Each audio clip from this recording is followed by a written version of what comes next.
ওপার বাংলার জনপ্রিয় হাতে মাখা মাছের এই রেসিপি এইভাবে একবার বানিয়ে খেয়ে দেখুন। গরম ভাতের সাথে একেবারে মুখে লেগে থাকার মতো। প্রথমেই একটা কড়াইয়ের মধ্যে 4 পিস রুই মাছের দাগা নিয়ে নিচ্ছি। আপনারা রুই হোক কিংবা কাতলা, যে কোনো মাছেরই পেটি কিংবা দাগা এই রেসিপির ক্ষেত্রে নিতে পারেন। এবারে এর মধ্যে দিয়ে দেব দুটো বড় সাইজের পেঁয়াজ বাটা। এই রান্নার ক্ষেত্রে পেঁয়াজ কুচিয়ে দেওয়ার চাইতে পেঁয়াজটা কেটে দিলে সবচেয়ে বেশি ভালো হয়। 8 থেকে 10 কোয়া মতো রসুন বেটে নিয়ে এর মধ্যে দিয়ে দিয়েছি। আর দিয়ে দিচ্ছি হাফ চামচ মতো আদা বাটা। দুটো কাঁচা লঙ্কা মাঝ বরাবর 4 ফালা করে এর মধ্যে দিয়ে দেব। একটা গোটা টমেটো ছোট ছোট করে এইভাবে কেটে নিয়েছি টুকরো করে। টমেটো কুচিগুলো এর মধ্যে দিয়ে দিচ্ছি। এই রান্নায় কিন্তু আলু খুব একটা বেশি ভালো লাগে না, তাই এখানে আমি আলু দিলাম না। এবারে এর মধ্যে আমি একে একে সব কিছু শুকনো গুঁড়ো মশলাগুলো দিয়ে দেবো। প্রথমে দিচ্ছি স্বাদ মতো লবণ। এবারে দেবো হাফ চামচি মতো হলুদ গুঁড়ো। 2 থেকে 4 দানা মতো চিনি দিলাম। হাফ চামচি পরিমাণ শুকনো লঙ্কার গুঁড়ো দিচ্ছি। আর দিয়ে দিচ্ছি হাফ চামচির একটু বেশি পরিমাণ ধনিয়া গুঁড়ো আর হাফ চামচি মতো জিরের গুঁড়ো। সব কিছু শুকনো মশলার গুঁড়োগুলোর মধ্যে আমার দেওয়া হয়ে গেছে। এবারে দিচ্ছি 1 চামচ মতো কসুরি মেথি। কসুরি মেথিটা হাতের মধ্যিখানে একটু এইভাবে ডলা দিয়ে তারপরে দিচ্ছি। এতে কসুরি মেথির গন্ধটা কিন্তু খুব ভালো আসে। সব শেষে এর মধ্যে আমি হাফ বাটির মতো সরিষার তেল দিয়ে দেবো। এই রান্নায় তেলটা একটু বেশিই লাগে, আর সরিষার তেল দিয়ে করবেন তাহলে দেখবেন আরও টেস্টি হবে রান্নাটা। সব কিছু একসঙ্গে খুব ভালো করে এবার আমি মেখে নেব। আগে রসুন আর পেঁয়াজটা ভালো করে একটু ওপর থেকে মেখে নিলাম। এবারে মাছের সঙ্গে সব মশলাগুলো একসঙ্গে ভালো করে মেখে নেব। আমি এই রান্নাটার মধ্যে চিনি অ্যাড করলাম, আপনারা চাইলে চিনিটা স্কিপ করতে পারেন।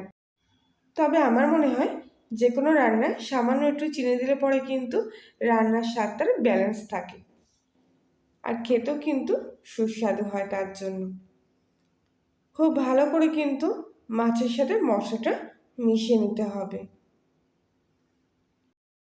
আর যদি আপনাদের মনে হয় যে খাওয়ার সময় কাঁচা মাছের গন্ধ লাগতে পারে, তাহলে এর মধ্যে লেবুও ব্যবহার করতে পারেন। অবশ্য রান্নার পর আপনারা বুঝতেই পারবেন না যে মাছটা পুরোপুরি কাঁচা। তবুও যদি আপনাদের একান্তই অসুবিধা হয়ে থাকে, তাহলে মাছগুলো আপনারা কিছুক্ষণের জন্য ভিনেগারের মধ্যে ডুবিয়ে রাখতে পারেন। তারপর এইভাবে রান্না করে খেয়ে দেখতে পারেন। মোটামুটি প্রায় 5 থেকে 10 মিনিট মতো সময় ধরে কিন্তু আমি খুব ভালোভাবে মশলার সাথে মাছগুলো মিশিয়ে নিয়েছি।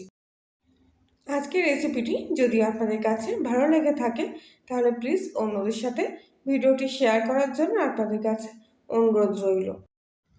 মশলার সাথে মেখে রাখা মাছগুলো আমি 30 মিনিটের জন্য ম্যারিনেট করতে রেখে দেব। 30 মিনিট পর আমি ঢাকনাটা খুললাম। এখানে আপনারা চাইলে একটু বেশি সময় ধরেও কিন্তু মাছটা ম্যারিনেট করতে পারেন। এবারে গ্যাসটা অন করে দিলাম, আর প্রথম অবস্থায় হাই হিটে রেখে কড়াইটা খুব ভালোভাবে গরম করে নেব। আর দেখুন মাছগুলো কিন্তু ফুট কাটতে শুরু করেছে। এবারে মশলাটা তলা থেকে এভাবে একটু নাড়িয়ে চাড়িয়ে দেব, যাতে তলার থেকে কোনোভাবে না ধরতে পারে। খুব ভালোভাবে যখন এইভাবে ফুটতে শুরু করবে মশলাটা, তখন কিন্তু গ্যাসের ফ্লেমটা একেবারে সিম আঁচে করে দিতে হবে। আর এই অবস্থায় কোনো রকম নাড়াচাড়া আর না করে এইভাবে কিছুক্ষণের জন্য রেখে দিতে হবে, কেননা এখনও কিন্তু পুরোপুরি মাছটাও কাঁচা আর মশলাটাও কাঁচা, তাই কোনো রকম এখন নাড়াচাড়া করার কোনো প্রয়োজন নেই। 5 মিনিটের জন্য কিন্তু ঢাকা দিয়ে এই অবস্থায় রেখে দেব। আর আবারও বলছি, গ্যাসের ফ্লেমটা কিন্তু একদম সিম আঁচে দিয়ে রাখবেন। 5 মিনিট পর ঢাকনাটা খুলে নিলাম।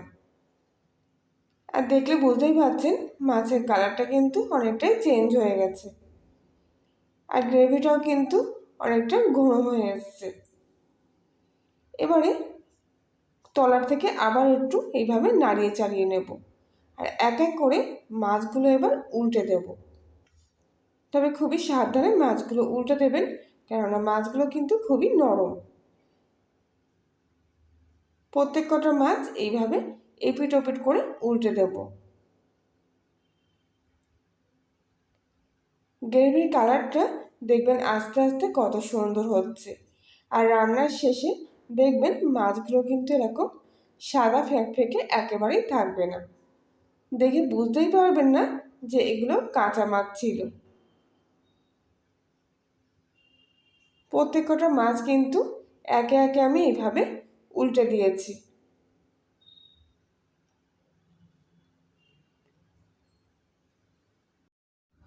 মাছ ভাজার ঝামেলা ছাড়াই একেবারে কম সময়ের মধ্যেই দেখবেন কত সুন্দর মাছের এই রেসিপিটি হয়ে গেছে, আর খেতেও কিন্তু দারুণ স্বাদের।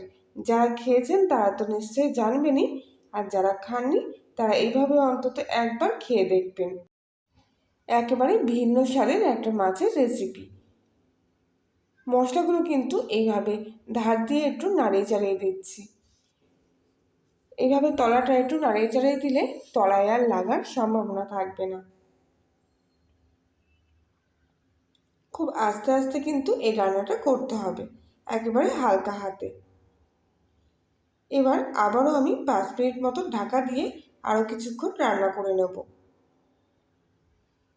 প্রায় 5 মিনিট পর আবার ঢাকনাটা খুললাম, আর দেখতেই পাচ্ছেন মশলাগুলো কিন্তু পুরোপুরি এবারে কষা হয়ে গেছে, আর মশলার গায়ে থেকে কিন্তু তেলও ছেড়ে দিয়েছে। মাছগুলো আবারও আমি তলা থেকে এইভাবে একটু নাড়িয়ে চাড়িয়ে দিচ্ছি, আর একে একে আগের বারের মতো প্রত্যেক কটা মাছ আবার উল্টে পাল্টে দেব। একটাও মাছ কিন্তু ভেঙে যায়নি, পুরো গোটা গোটাই রয়েছে। বেশি তরকারির মতন নাড়াচাড়া করবেন না, ঠিক যেখানে মাছ আছে সেই জায়গাটায় মাছগুলো ধরে উল্টে দেবেন, দেখবেন একটাও মাছ ভাঙবে না। আর কড়াই গাটা এইভাবে একটু পরিষ্কার করে মশলাগুলো এক জায়গায় করে দিচ্ছি। মাছগুলো কিন্তু একেবারে প্রায় রান্নাই হয়ে এসছে, আর এবার কিন্তু আর ঢাকবো না। আরও 2 মিনিট মতো আরও কিছুক্ষণ ফুটতে দেব। আর দেখুন কত সুন্দর মাছের কালারটা চলে এসছে, দেখে মনেই হচ্ছে না যেগুলো কাঁচা মাছ। এই সময় কিন্তু মাছের এই রেসিপির থেকে দারুণ সুন্দর একটা গন্ধ বেরোয়। একেবারে নতুন ধরনের নতুন স্বাদের একটা মাছের রেসিপি, খেতে কিন্তু দারুণ মজা। আর আস্তে আস্তে কিছুক্ষণ ফোটানোর পর দেখুন কালারটা গ্রেভির কত সুন্দর হয়ে এসছে। এবার আমি এর মধ্যে শাহি গরম মশলা অল্প একটু দিয়ে দিলাম। গ্যাসটা অফ করে দেবো। রান্না কিন্তু আমার একেবারে রেডি। গরম ভাতের সাথে 1 পিস মাছ আর সামান্য একটু গ্রেভি হলে কিন্তু আর কিছুই লাগবে না। আর আপনি যদি কলিনের রান্নাঘরে নতুন সদস্য হয়ে থাকেন তাহলে প্লিজ চ্যানেলটি সাবস্ক্রাইব করে পাশে থাকবেন। পাশের বেল আইকনটি প্রেস করবেন নতুন কোনো ভিডিওর আপডেট পাওয়ার জন্য। আর আজকের রেসিপিটি ভালো লাগলে একটি লাইক এবং কমেন্ট করে জানাবেন। মাছটা সামান্য একটু ভেঙে নিয়ে দেখাচ্ছি, দেখুন কত সুন্দর মাছটা সেদ্ধ হয়ে গেছে। আজকের রেসিপিটি তাহলে এই পর্যন্তই, আবার দেখা হচ্ছে অন্য একদিন। ততক্ষণ সবাই ভালো থাকবেন, সুস্থ থাকবেন।